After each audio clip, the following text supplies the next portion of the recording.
Welcome to Colonie TV, the governmental educational channel for the town of Colonie.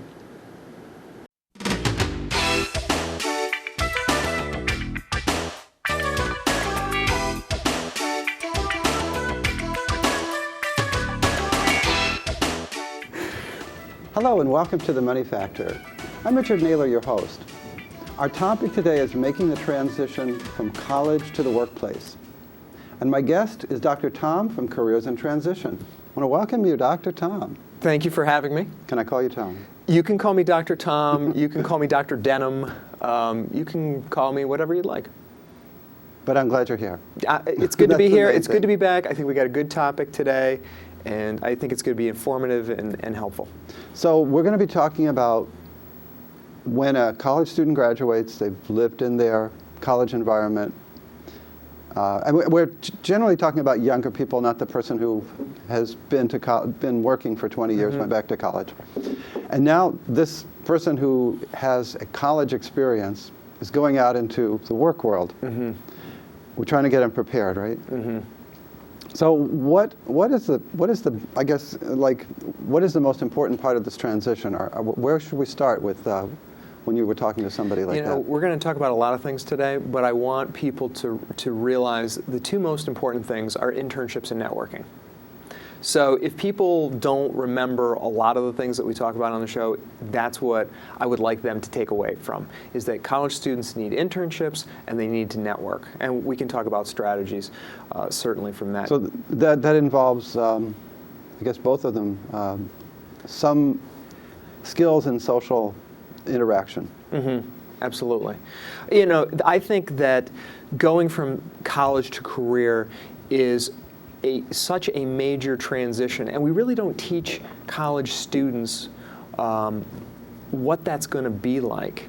You know, for example, in a college environment, they get a lot of support. They get a lot of nurturing. They get a lot of encouragement. Professors care about them. The institution cares about them. And then all of a sudden you get into the workplace, and if the dog ate your homework, you know, it's cause for termination. You know, if you say, well, why didn't you control the dog? Right. Or, you know, I was out partying last night, and that's why I couldn't make it to, I'm kind of hungover, and I couldn't make it to work today. And they would say, well, you do not need to come in the next day after that. So I think things like that. For another example would be, in college, you have a very structured curriculum. You really know what to expect. You start in September. They give you a syllabus. It's all laid out for the... This is the expectations. This is when the assignments are due. This is the reading. This is when things have to be done. You get a mid-semester break. You get a Thanksgiving break. And at the end, you take a final exam, and then you get several weeks off, which resembles absolutely nothing in the real world. Right. You know, you don't have a job where you work hard, and then all of a sudden it's like, oh, you get a month off. Maybe after you've been a dentist for 35 years, but not when you're starting. No. And so in the real world, as I say, in your career, it's not structured. There could be little deadlines. For example, a new college graduate goes into the world of work. It's foreign. It's not structured. They may or may not get mentoring. The person that is their supervisor may or may not have time to supervise or provide direction from them, and they're basically there to fend for themselves. We have taught them what the semester cycle is like, and basically by the time they've graduated, they've mastered that. And then there's a whole set of rules and regulations. You know, another thing is that's like, just to go back, it's like going from structure to disorganized chaos, or maybe we would call it, we're trying to control chaos. Right. Because things are happening all the time and we're reacting to them. Right. And in college, you have all of these friends, people know you, you're a big man or woman on campus, you have faculty that you've gotten to know, and now all of a sudden, and the other thing is you've got friends, you've got a peer group, then you get into the world of work and people have gray hair. Most people don't look like you. I mean, if you're working for Facebook or a very young company or a startup, that could be a different situation. But you're working with different generations. You really don't know who your allies are. You really don't know who you can trust. Because you could even choose your friends in college, and people like you, and now suddenly What do you want the job that you want, or do you want the people that you like? So, yeah. Here's another example. I mean, when you're in college, it's all about you. It's your schedule, it's your time, it's your classes, it's your curriculum study. It's for you. And then you get into the world of work, and it's about the organization's goals. It's about your supervisor's goals. It's about the product or service that you're providing. It's not necessarily about you. So you've gone from all about you to it's all about the organization or the company. That's a big shift. Another challenge is that in college, you get to pick your schedule. A lot of college students are, sleeping until noon, and then they're taking a 1 o'clock class and a 2 o'clock class, and then they're up until 3 o'clock in the morning. That resembles nothing in the real world except a night shift. Right. If you're doing if you have a 7 o'clock chamber meeting, it's a little different. That's right. Or your job starts at 6.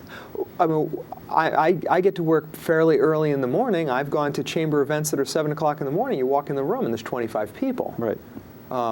And so that's very different. Now, what about how do you advise someone who's a college student how to deal with that?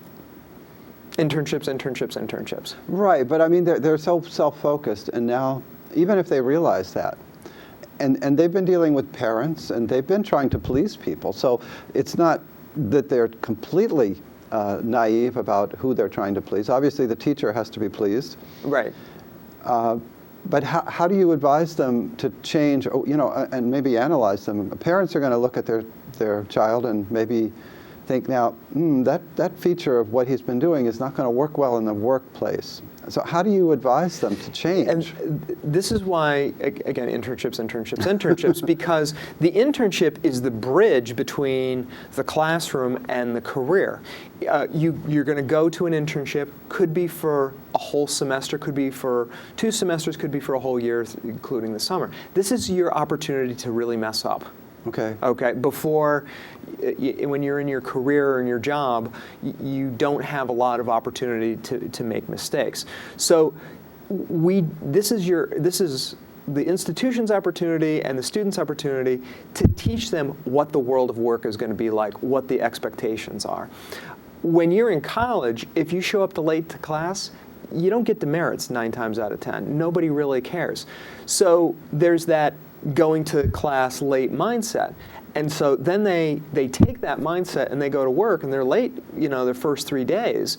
They don't think much of it, but the employer's like, this is not acceptable behavior of our employees. Why are you coming late while the rest of us have to be on time? So there's a completely different culture that we're talking about from the college environment to the career. The internship can be that bridge. Somebody's going into a career in finance and they've got the academic foundation and maybe an idealized view of finance, and then they get into a bank, insurance company, or other financial services institution. They go, wow, this is really different. I had no idea it was going to be like that. So there's this reconciliation between the ideal and the real. So I guess the question goes back again. I'm still confused about, okay, let's say you're a parent.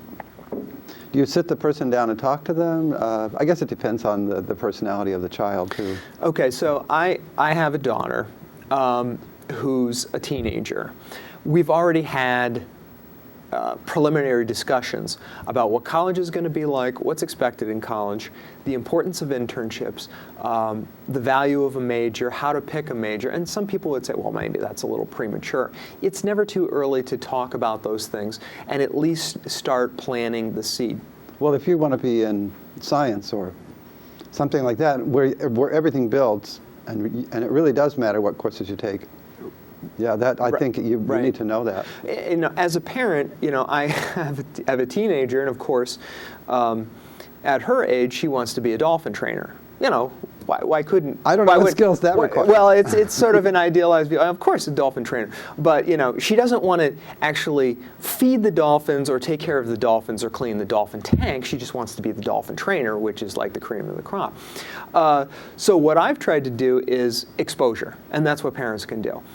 She's been to various aquariums. We've been to the Berkshire Bird Paradise. We've been to Peaceful Acres Horses. I've had her clean stalls and get dirty and realize that this is really a component of the job, and these are the things you have to do in order to get the things that you really want to do. Right. So that's something parents can do. Most students are occupationally illiterate. The reason why my daughter wants to be a dolphin trainer is because she saw it on TV and it's cool. And she's how old? She's 13. Okay. But she actually did go to the Dominican Republic and she swam with dolphins.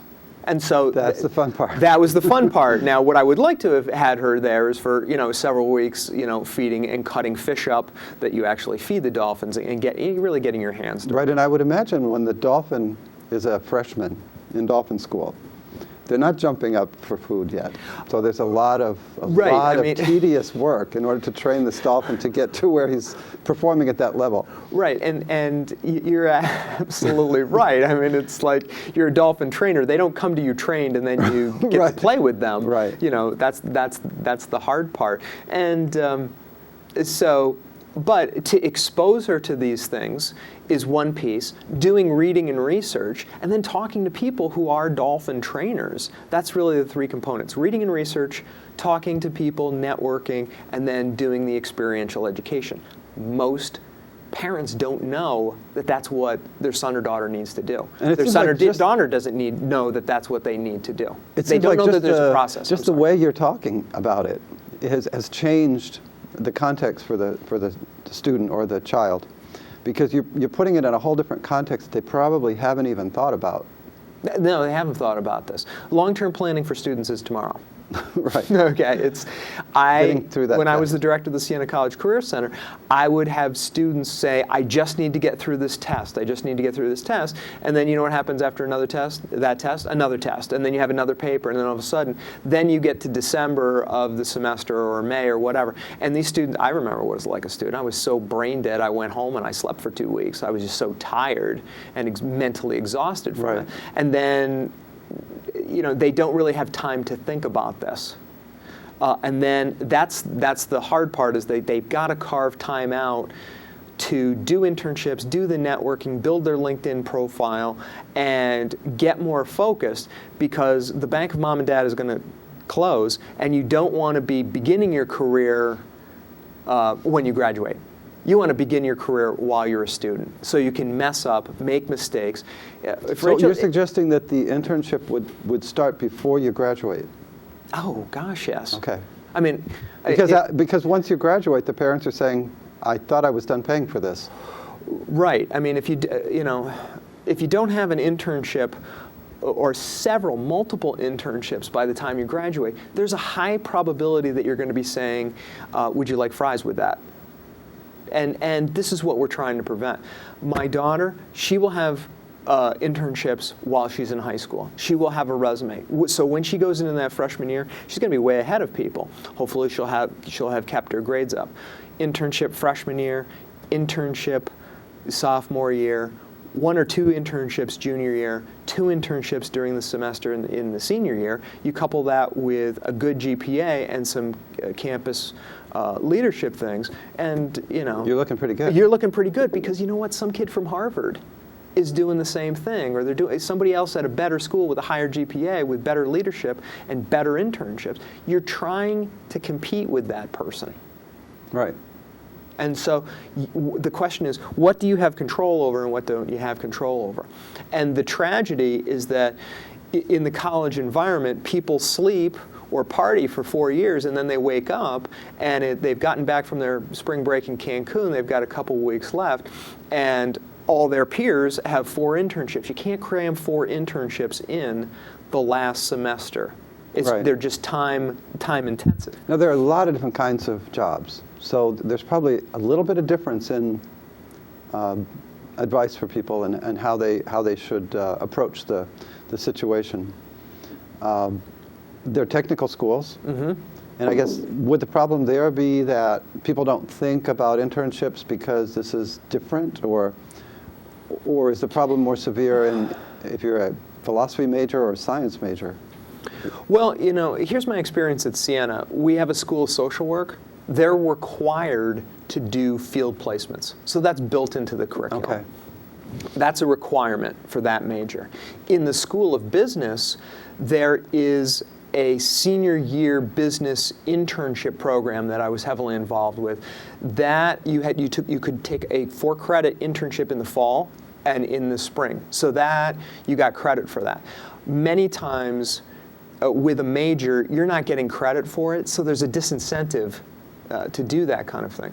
In terms of the technical things, again, it's great to have these academic credentials and to be fluent in these software and hardware and technical programs. But the question is, how did you apply those things? And it's great because a lot of the schools are using the classroom for projects and things like that. But you want to go beyond that. That's great that you did that in the classroom, but did you do it in the real world with an actual company? Okay. That's something that would set somebody apart from somebody that just had the academic credentials. And I suppose then you're hoping that you would get a letter from that company.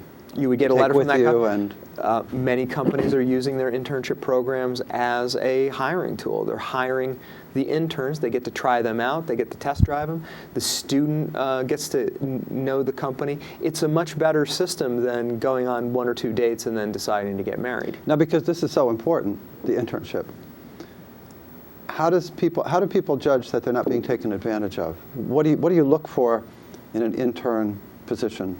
So that you know that you're not just washing dishes or something. Right. Well, you would get a job description.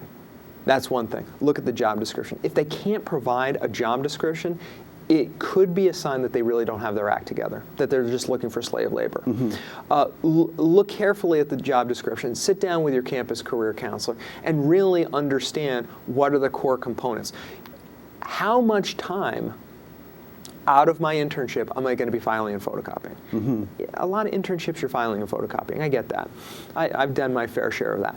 But the higher order, higher learning, higher order things, how much time are you doing with those things? Right. So talk to people who have done internships with those organizations. So for example, in the School of Business, somebody that does an internship with X company, fall semester, somebody else that's applying for that could go and ask, who else has done this internship? How would they rate this internship? Right, because once you're out of the school, I guess in a way you could lose some of this ability to just ask people who've already done it, because the school is a self-contained unit and they're working together.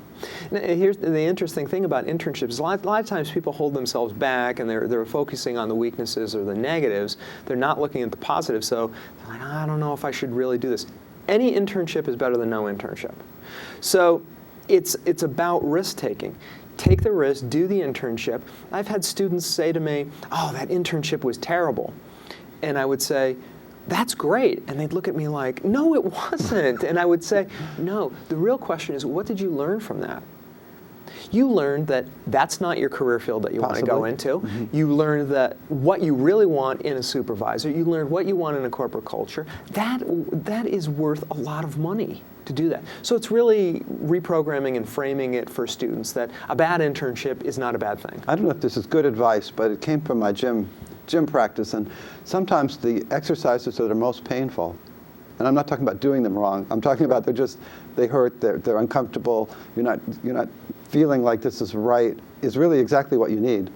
Whereas if you just work on your strengths, it's fun, but students need to get good grades, but the problem is we need, and the colleges are more in tune with this now than ever before.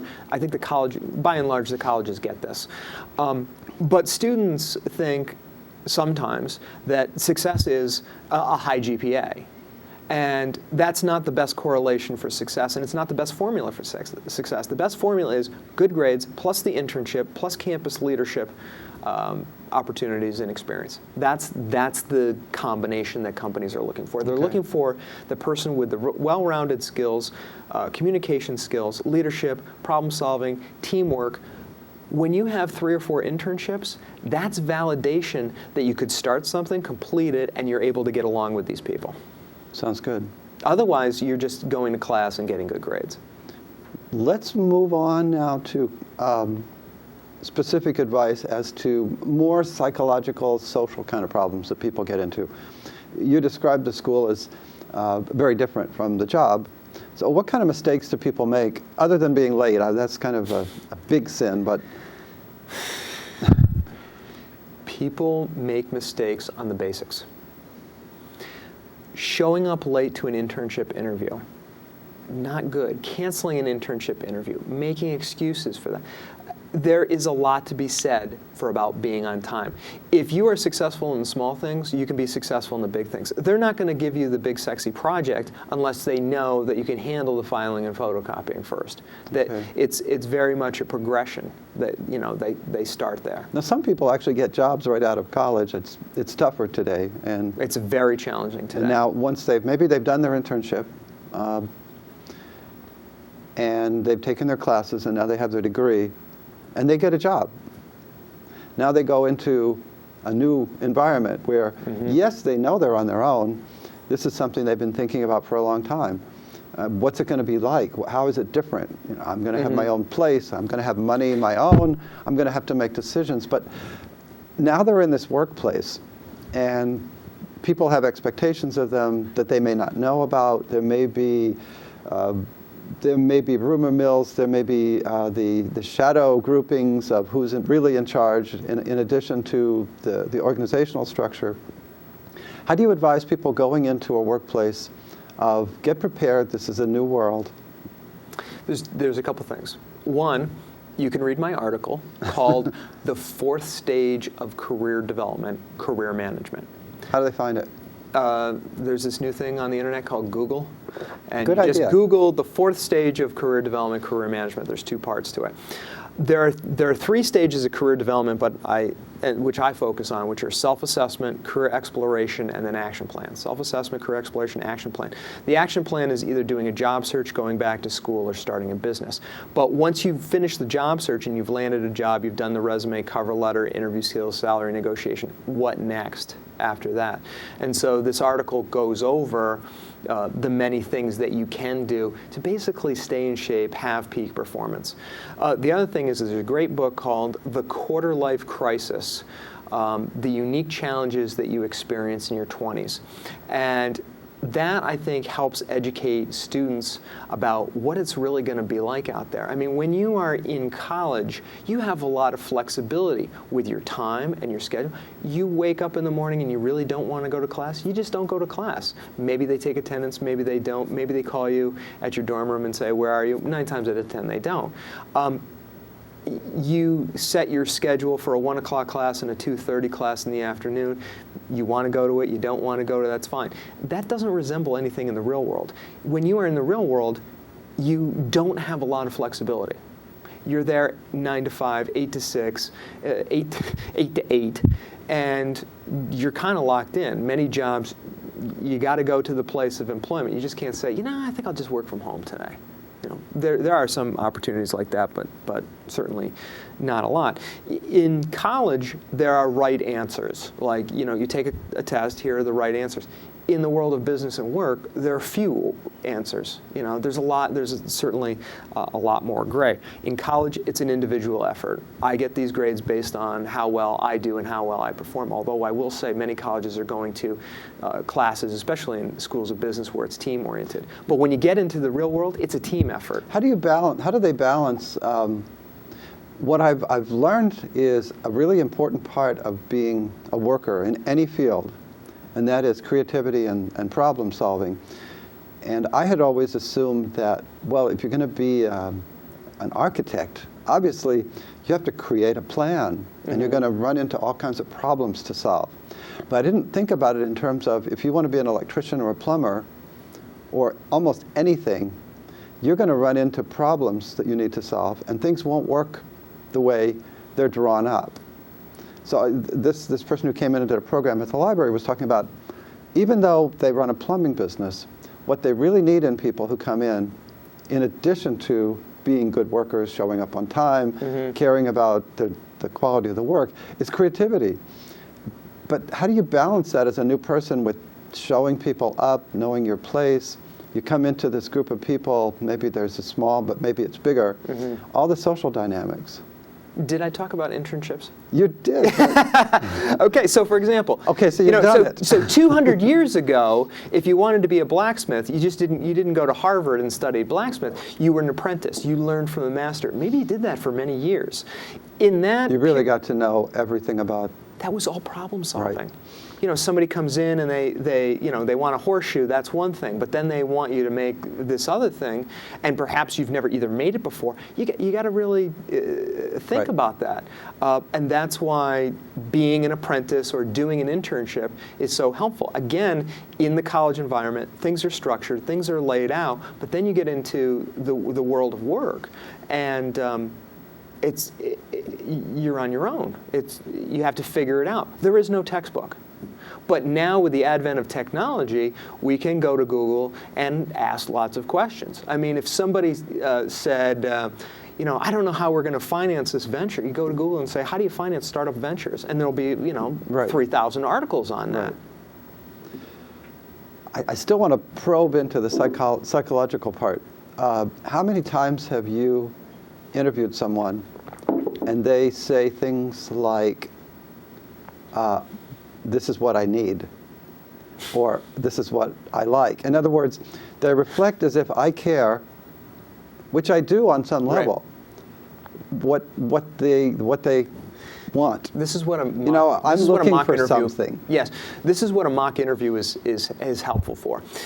And again, this is a change between when you're in college, it's all about you. This is what I want. This is what I need. This is what I'm going to go for. And in the career world, in the world of work, again, it's about organizational goals. So when you're going to an employer and say, I want this, and I want that, and I want this, and I want that, we're not in a buyer's market right now. I mean, we're selling. Right? We are selling to them. So there has to be a reprogramming or a mindset change that you're going to sell. So that's where a mock interview can come in. It's really not about you. It's about what you have to offer. If you have the internships, the grades, the leadership skills, the problem-solving skills that you've learned through the classroom, the internships, and extracurricular activities, that's going to make you more polished when you get to the interview. Okay. So I guess it's experience to a large extent. It's education plus experience. That's what it is. You need an academic foundation, absolutely, but you need more than that today. Now, people are going to go out to look for jobs these days, and it's not as easy for everybody as it has been. We've read that if you've gone through perhaps Hudson Valley's tech classes, they're getting jobs. So unless you've really messed up, or you come in late, or you make foolish mistakes, you probably, if you succeeded in the class well, you're going to be fine. But a lot of people are going to come out, maybe they have a history degree, maybe they've majored in teaching and discover in their student teaching they hate it. So how do they approach the workplace? Well, okay. And how do they deal with this period of time it may take them? Okay, well that's an excellent question. First of all, if you're going to school and you're studying nanotechnology or something civil engineering, mechanical engineering that's very specific, you're going to be much more focused than the history, philosophy, English major. That's even more reason why somebody who is in the humanities or the liberal arts should go to the Career Center early and get focused. And especially with the focus, I just want to say that you don't need to know exactly what you want to do. That's what college is for. It's an exploration process. I'm not, when Rachel says to me, I want to be a dolphin trainer, I know it's career of the week syndrome. I mean, next week it's going to be, she's going to want to be a CPA, and then it's going to be a doctor or lawyer or nurse or, God forbid, executive director of a library. Something like that. Something terrible. Something terrible like that. So parents have to be patient, and they can't gamble on what a 16 or 17-year-old is going to say. Most of us didn't know at that time. So again, that's why in high school and college the exploration is enough. But if they go to the Career Center, the English humanities major, and they start exploring things, and then they start to couple it with an internship, they're really creating a backup plan. Do you think some parents push too hard? I don't think parents push enough. Okay. They just don't. They drop off their kids freshman year, they're semi-engaged, and then they expect the college or university in general to work miracles, and then at the end of the 4-year process, these students are going to come out focused, with experience, they're polished, and they're ready to enter the workplace. So if you're a parent, you're really recommending, okay, you could make a mistake, you could say the wrong thing, maybe the child's going to get angry at you for harping on this again, right. But you're better off doing that than dropping them off and saying, oh, okay, I wash my hands. Right. I mean, you don't want to, I wrote an article called Parents' Guide to Career Development, and people should Google that and read the Parents' Guide to Career Development. You want to be engaged without nagging. One of the things that Rachel and I do is we go for these hikes. And when you're on a hike, you don't have any technology, and the only thing you can do is talk to each other. So that's been an opportunity for us to be talking about internships. She brings up the subject herself. So when you're doing something like that, you can start to explore. You have to be very, very low on the judgmental scale. And you also have to put yourself in your shoes. When you were 17, 18, 19, 20, 21 years old, did you really know what you wanted to do? Did you change your major? Were you worried a little bit? Were you worried a bit? You know, maybe you were, maybe you weren't. Did you change jobs? Did you go to graduate school for something else? I mean, really put yourself in those shoes of that young person. Again, most students are occupationally illiterate. They haven't been exposed to a lot of jobs and careers, and that's something parents can do.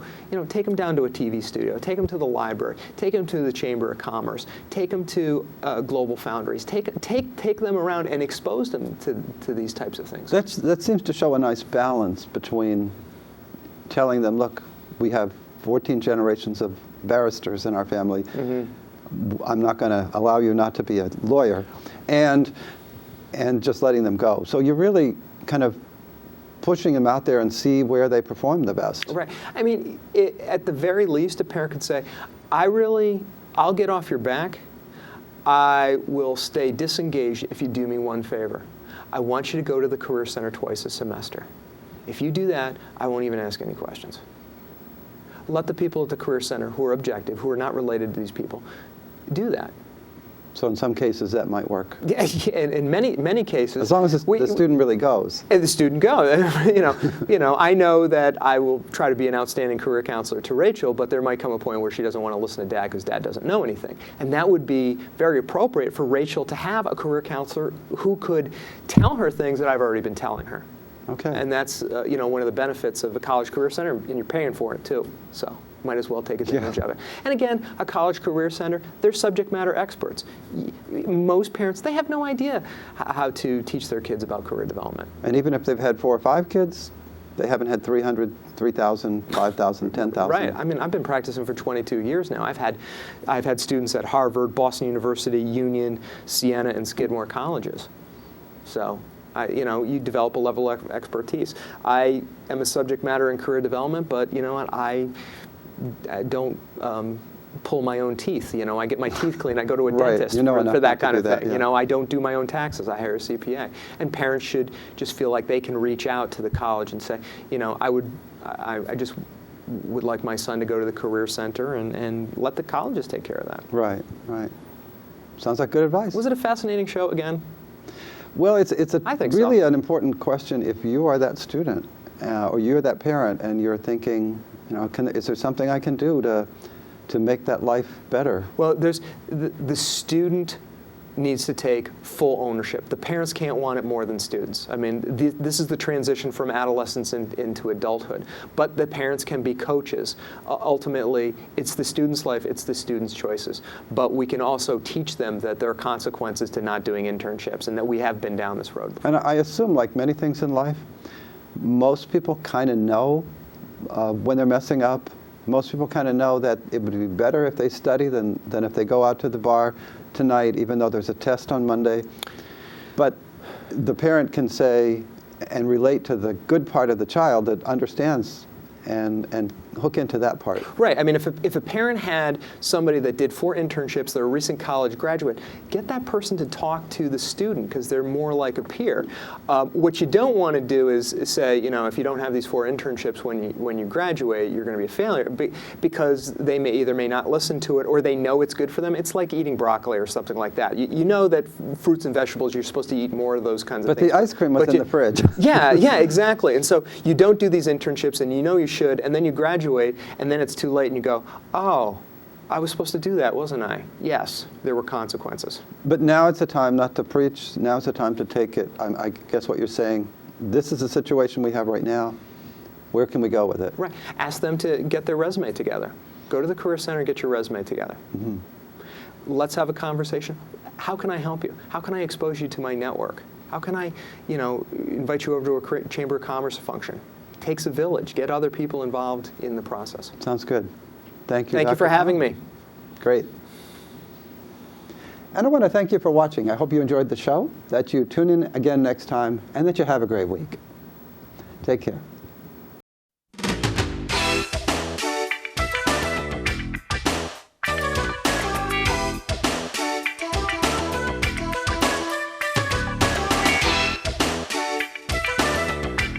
Welcome to Colonie TV, the governmental educational channel for the town of Colonie.